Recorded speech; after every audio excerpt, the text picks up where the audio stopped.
Hola, ¿qué tal, amigos de La Voz que Clama? Un error que se comete mucho al estudiar la ley de los 10 mandamientos en el Nuevo Testamento es la declaración que afirma que Efesios 2:15 es una evidencia que los 10 mandamientos fueron clavados en la cruz. En Efesios 2:15 se nos dice que Jesús abolió en su carne la ley de los mandamientos expresados en ordenanzas. Pero la pregunta es si realmente él se refería a los 10 mandamientos cuando hizo esta declaración. Por eso los invito a que se queden hasta el final del video para que podamos entender la explicación referente a este texto tan contradictorio para algunos. Muchas gracias por tu apoyo y esperamos que realmente pueda ser una bendición para tu vida. Muy bien, en el tema pasado tuvimos la oportunidad de estudiar Colosenses 2:14 y entender qué es el acta de los decretos que nos era contraria. Es evidente que su traducción hace referencia a un documento escrito a mano con un uso legal, especialmente para una deuda, cuando se anulaban, y eso es lo que corresponde a un pagaré actualmente. Pero algunos lo relacionan con el texto de Efesios capítulo 2, versículo 15. Entonces lo que vamos a hacer es analizar el contexto de este versículo para entender realmente qué era lo que estaba diciendo el apóstol Pablo. Vamos a leer entonces desde el versículo 11, Efesios 2, 11 al 16. Dice lo siguiente: Por tanto, acordaos de que en otro tiempo vosotros, los gentiles en cuanto a la carne, erais llamados sin circuncisión por la llamada circuncisión hecha con mano en la carne. En aquel tiempo estabais sin Cristo, alejados de la ciudadanía de Israel y ajenos a los pactos de la promesa, sin esperanza y sin Dios en el mundo. Pero ahora en Cristo Jesús, vosotros que en otro tiempo estabais lejos, habéis sido hechos cercanos por la sangre de Cristo. Noten que en esta primera parte el apóstol Pablo le está hablando a los gentiles. Él les está diciendo que ellos eran diferenciados de los judíos por el término incircuncisión. Eran tratados como incircuncisos, no tenían las promesas, no habían participado de los pactos. Ellos como tal no se consideraban que no tenían derecho a tales cosas por los de la circuncisión, o sea, los judíos. Primer punto a tener en cuenta, ¿qué es la pared intermedia de la que Pablo está hablando en el versículo 14? Él es nuestra paz, que de ambos pueblos hizo uno, derribando la pared intermedia de separación, aboliendo en su carne las enemistades, la ley de los mandamientos expresados en ordenanzas, para crear en sí mismo de los dos un solo y nuevo hombre, haciendo la paz. En el antiguo Israel, en el templo de Jerusalén, había un murito o una balaustrada que era un muro de una altura media que se utilizaba en el atrio del templo para separar, dividir el espacio entre judíos y gentiles. Los gentiles no podían pasar ese muro hacia adentro. Se consideraba que eso era profanar el templo y ese muro era una valla que servía para que no se mezclaran los dos.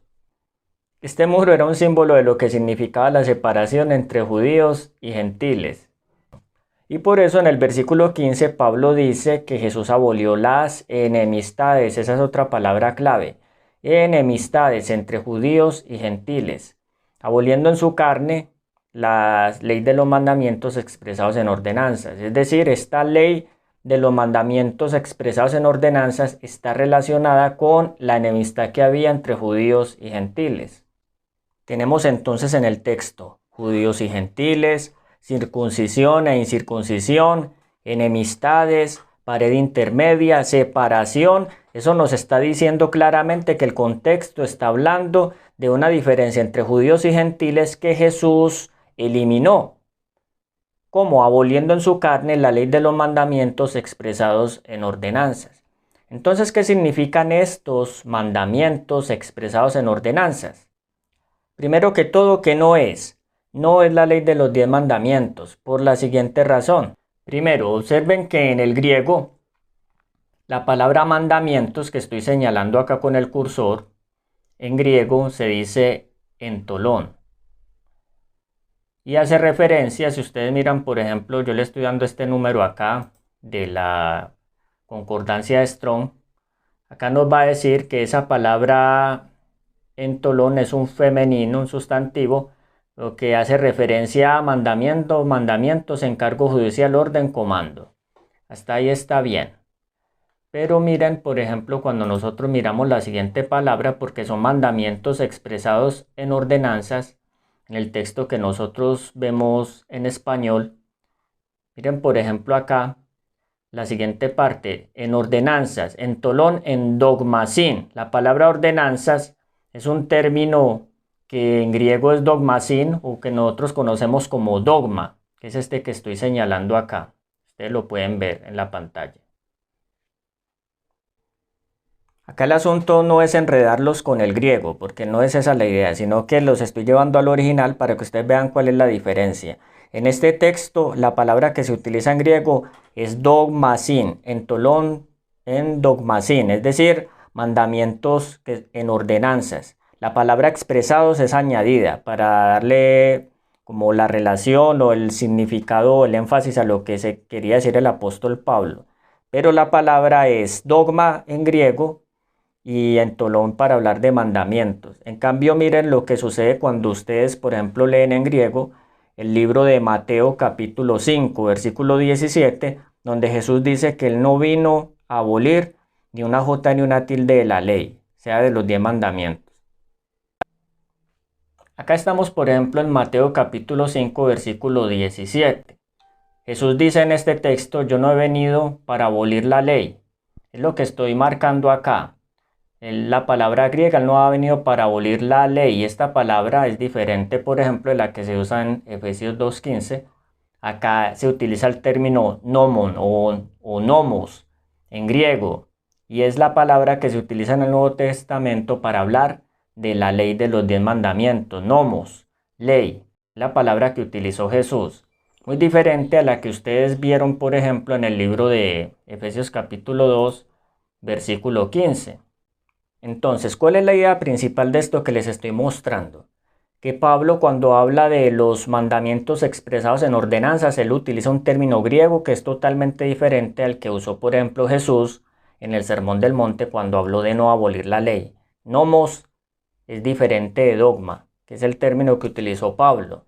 Y dogma como tal significa mandamientos, preceptos, estatutos, pero básicamente él está tomando como referencia una palabra diferente, lo que da a entender que su significado o su contexto también es diferente.